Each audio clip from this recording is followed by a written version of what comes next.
everybody. Merry Christmas Eve to you all. I hope you guys are having a good time, getting ready to have some celebratory gatherings and whatnot for you on this wonderful Christmas Eve. But as always, it's Wednesday, so it's time for another episode of Why It's Great. And for those of you who don't know what that is, Why It's Great is where I take a comic from the past I enjoyed and I tell you why it's so awesome and why you yourself should want to check it out. So today, of course, as you can tell by my attire, it's going to be themed. I got my ugly Christmas sweater on and all that good jazz, so you enjoy that. And but it's going to be Christmas themed, of course. But before I get into my book, I want to say thank you for joining me today. I hope you guys enjoy what you're about to see here. And if you do, please drop a like down there on the video to help out the algorithm. It's always appreciated. Also, if you got any comments about the book I talk about or anything else you want to talk about Christmas, anything, drop some comments on there. Always like hearing from the folks.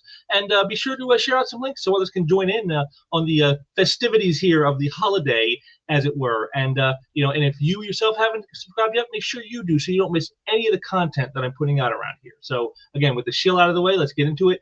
Today we're going to be again dipping into something that's themed for the season, of course, because I like doing that kind of thing. It just seems right, especially on a day like today. So let's get into it here, and we'll get me off the screen, and we'll bring up our book right now as we share the screen. And here we are. It's Adventures of Superman number 462 from 1989. I mean, yeah, I know the date there is, we saw here the date says January of 90, but remember, folks, they were dated a couple months in advance at the time. So this came out in November of 89, and just a very somber image if you actually think about it. It's not the slap happiness, homeless for the holidays, and it's by Roger Stern, Dan Jurgens, and Art Thibert. And again, it's a very somber image here of someone living in looks like a storeroom, and just the light of the TV casting the green. I like that. I love this use of color that they used here. And I like the Santa face right here. It looks somber. See, it's not a happy Santa. This is a very sad Santa. And again, this is the kind of story that you're probably thinking, oh, it's probably not going to be too much big time action here. And you're right, there probably won't be. But for me, I think Superman is just the perfect character for doing like a slice of life story like this, touching on some of the stuff you might see in the season. And so yeah, I just really love the body language here that they use.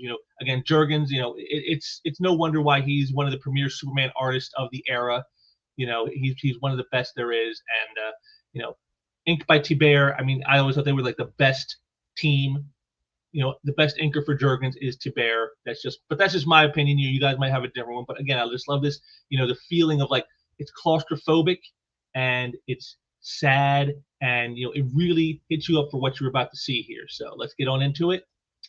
And as we start off, we got the scene here of Clark Kent out on the streets, and he's seeing all the great, happiness and joys of the season. Everyone's happy, donating to causes, shopping, making plans for Christmas. But then, of course, as always, he overhears something that's not quite right with that super hearing of his. And so it's to rush off, and he finds out how far away is. He goes, I see the trouble. Hardly an emergency, but given the season, it wouldn't hurt to offer some assistance. So again, the classic scene here, just there is that the classic ripping open the shirt, and there it is, the S shield right there. So it's time. And we head over to a building that's being built, and they seem to have a problem here. Their crane isn't operating correctly. It's broken down, and they got to send for replacement parts, which is going to cost them bonuses because they're not going to have the job done on time. And so, of course, hey, excuse me, may I give you a hand? And I love this shot right here. I mean, this shot to me, this is it right here. I mean, look at that smile. I mean, again, this is what you don't see anymore in the comics today. Here's Superman helping out, these guys on Christmas Eve, and he's trying to help them so they can get their bonus and everything. And just it's not the threat of the world is at stake. It's not people in danger or a massive disaster about to happen. But he's just here to help. And this is again the side you don't see the Superman in the books anymore, and that's why I like this story. One of the reasons I like this story so much is you get to see a side of Superman you don't see so much of anymore. You know, you get to see like how he's truly like an inspirational and aspirational character from a story like this. And you know, like I said, just I love the shot, the smile, the flight pose. I like it. The flaring cape. You know, again, Jurgens and Tiber, just a team supreme for Superman at this period of time.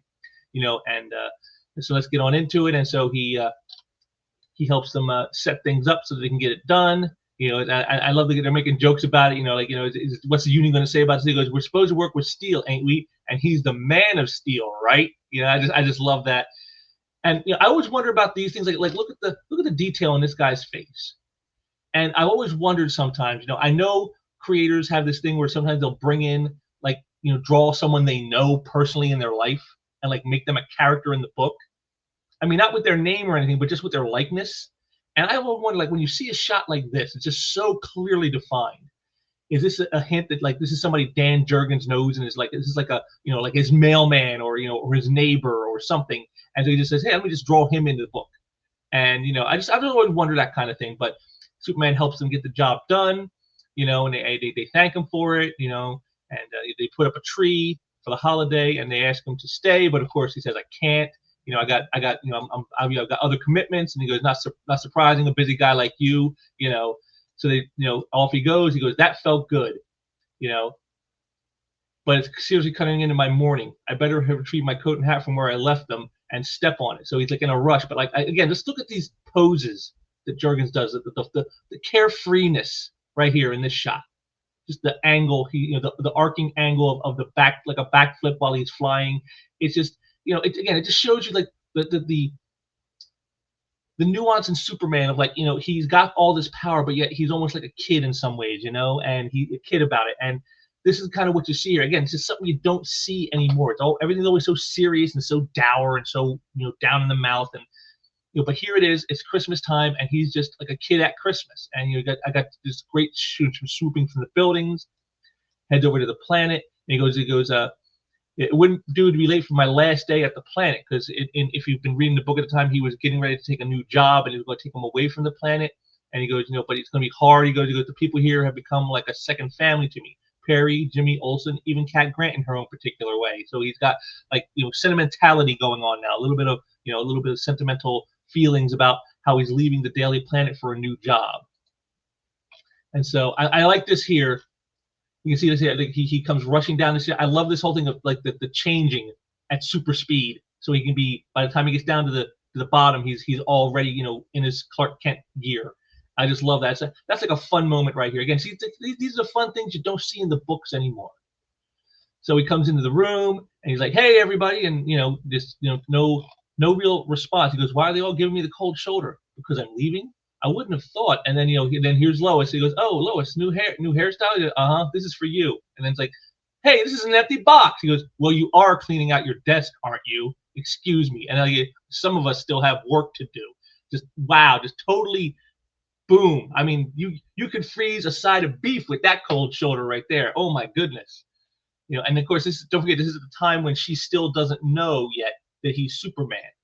So, you know, she's taking this, you know, like, is that he's leaving the Daily Planet, and maybe they see him as like a traitor. You know, they don't understand why he may be doing what he's doing.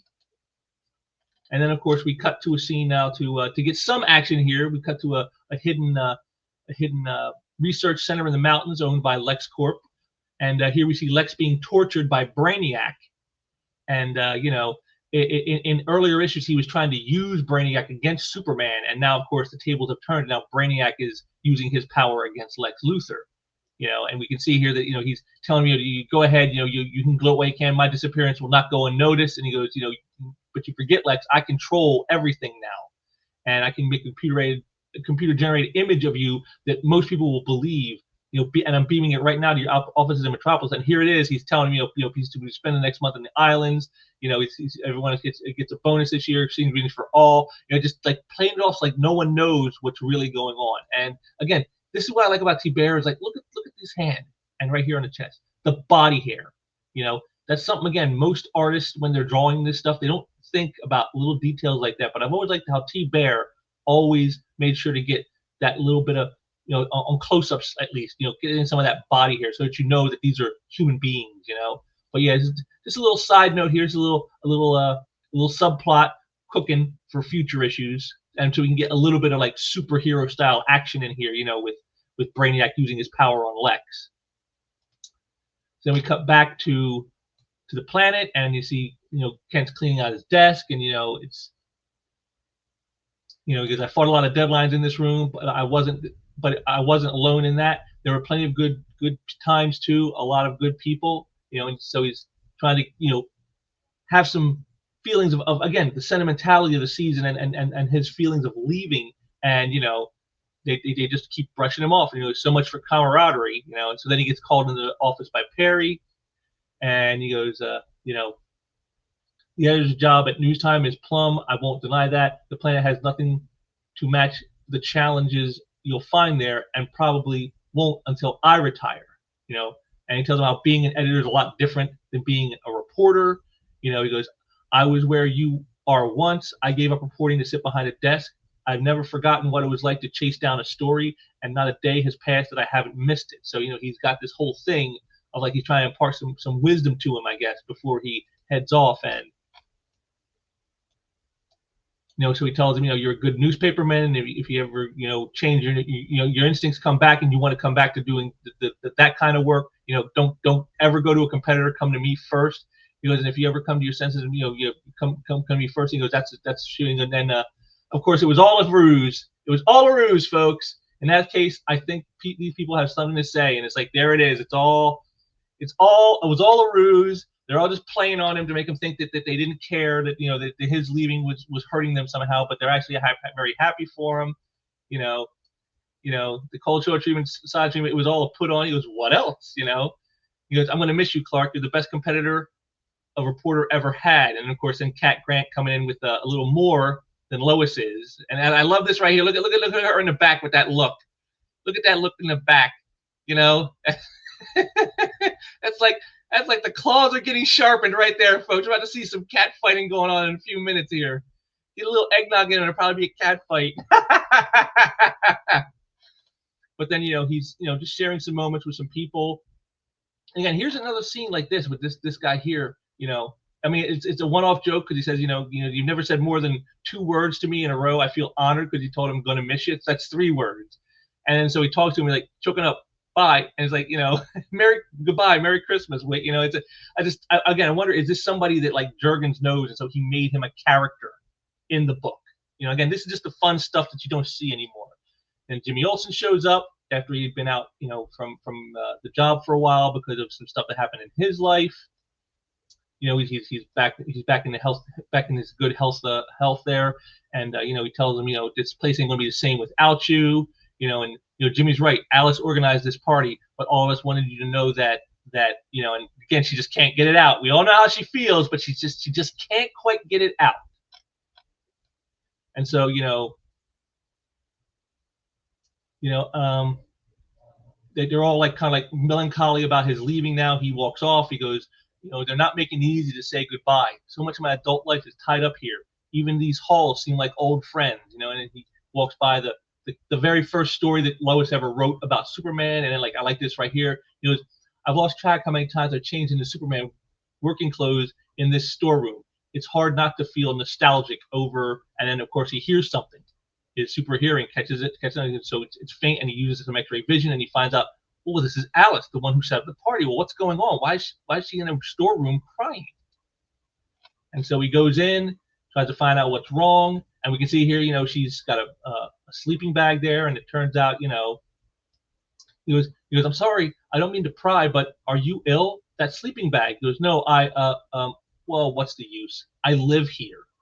And then, they bring it out to the people, and they say, why are you living here? She goes, I had nowhere else to go. And this is the heart of our story right here about someone who's living in the Daily Planet building. They don't have a home.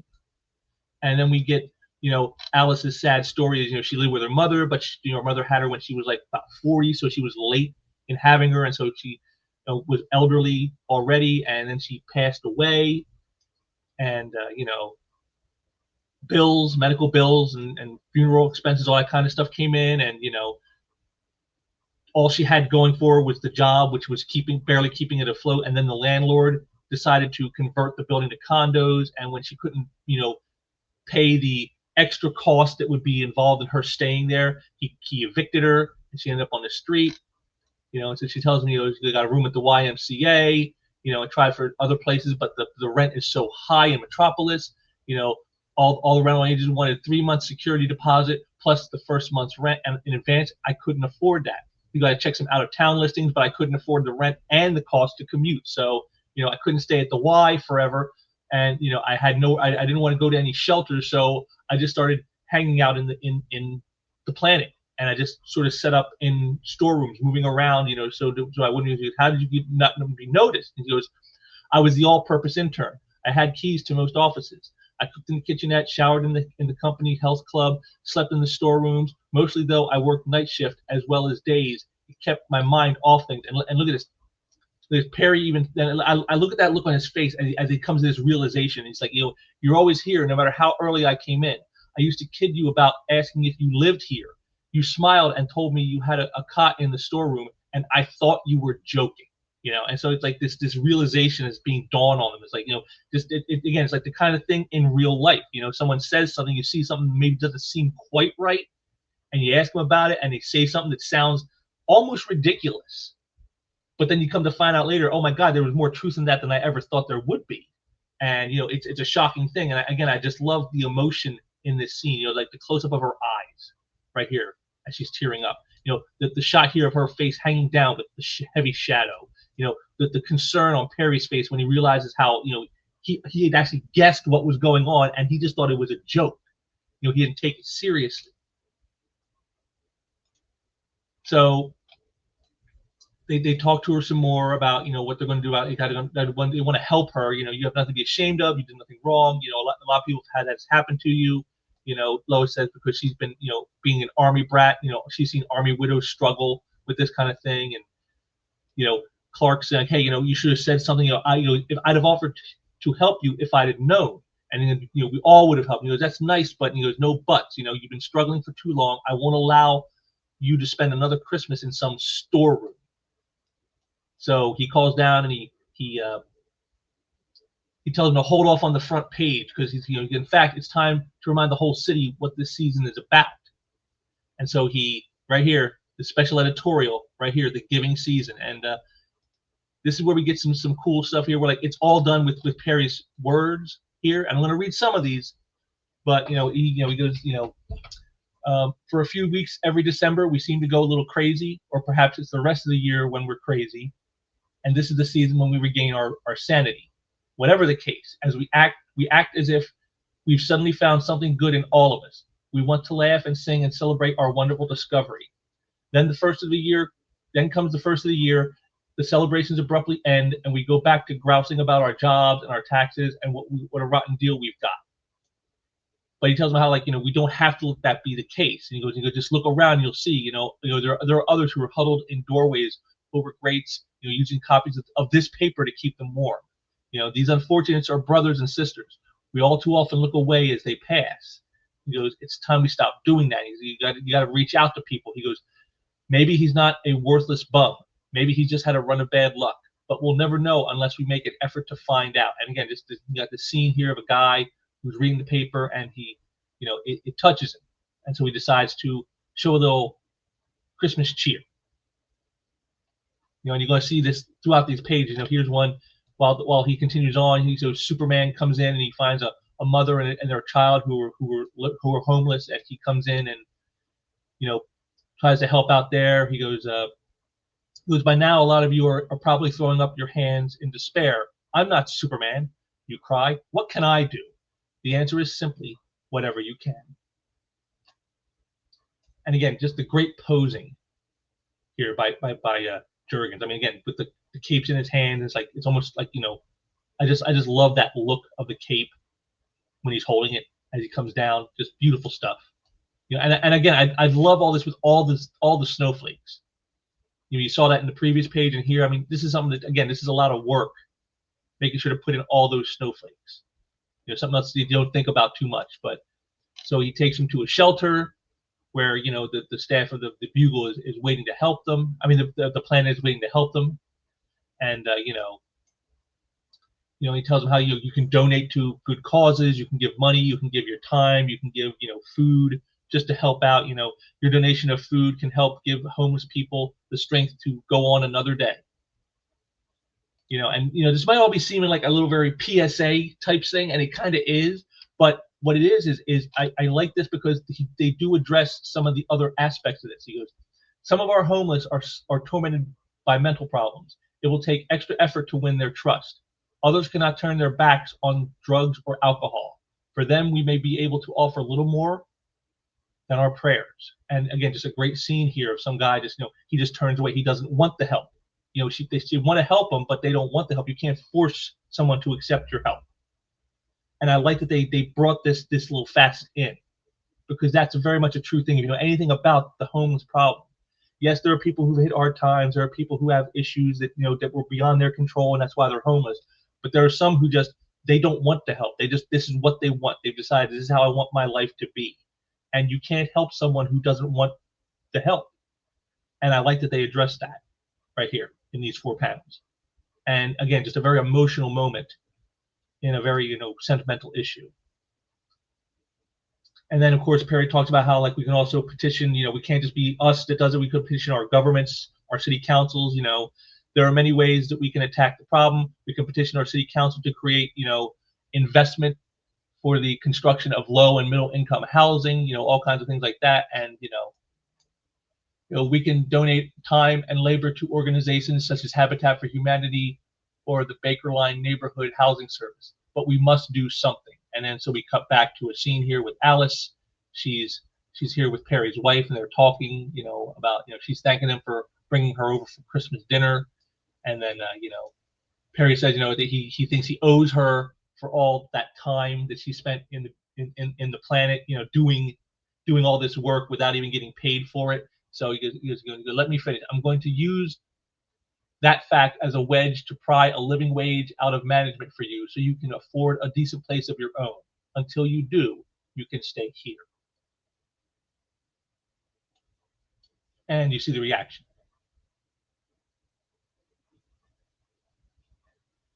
This is what the season is about. This is what Christmas is about.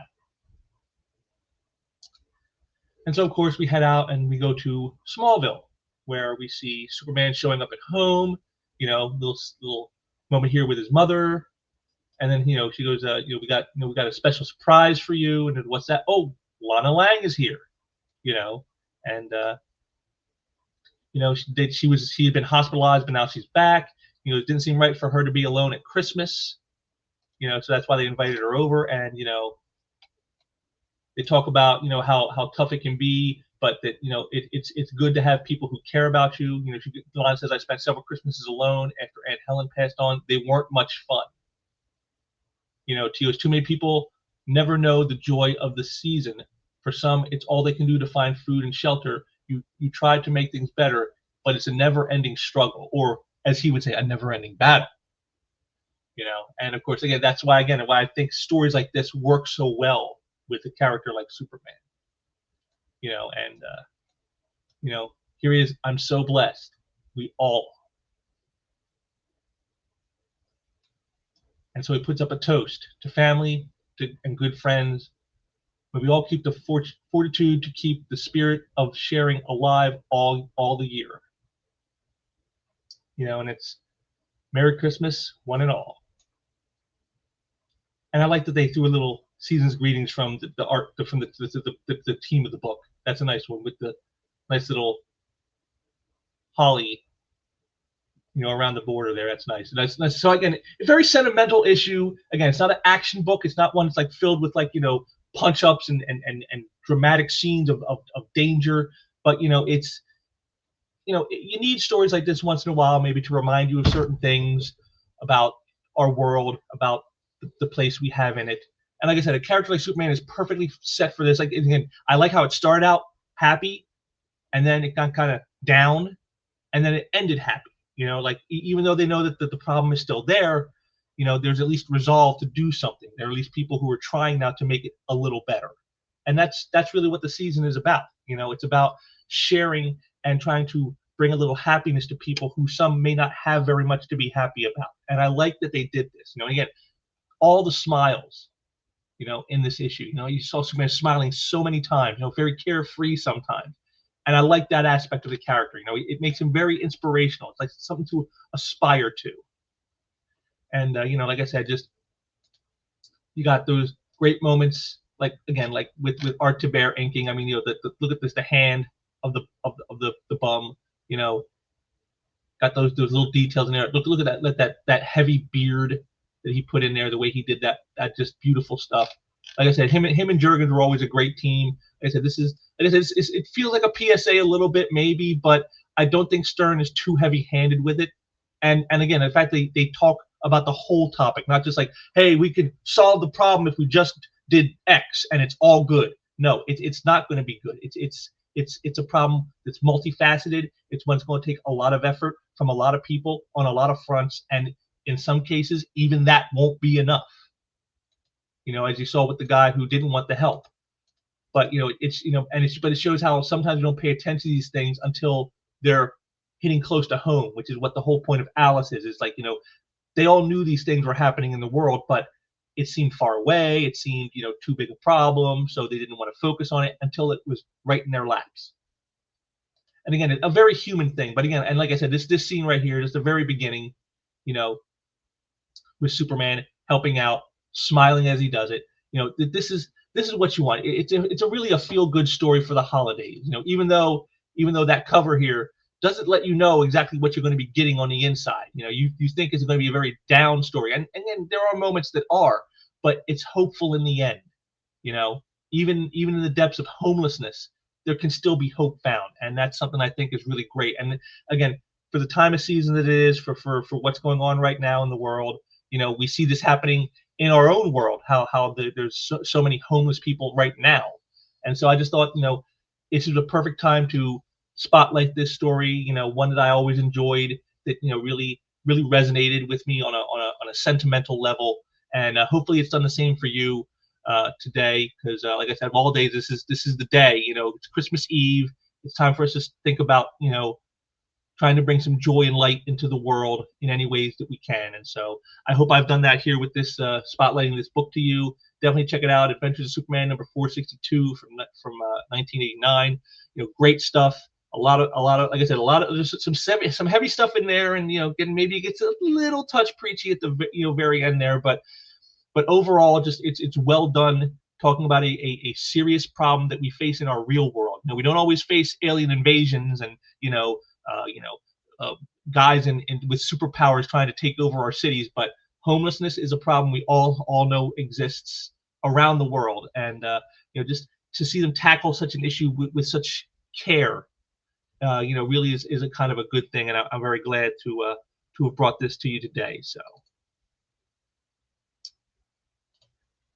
And there you have it, Adventures of Superman number 462. A little fable here for you on this Christmas Eve. So I want to thank you all for joining me today. I hope you have some merriment, some good times with family and friends. And that you can bring some light into the lives of some people, who may not have much to be very happy about themselves, as the story shows. So, again, I want to thank you all for joining me today, and please drop me some comments on there. Let me know what you think. Do you think the story was even-handed as I thought it was, in how it presented the problem, or do you think it was way over the top with sentimentality, or maybe it was too preachy? Let me know what you think.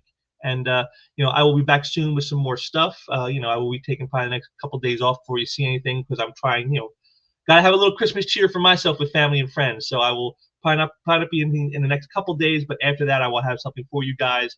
And as we roll on along towards the end of the year, I got some stuff planned, so we'll see how that all shakes out.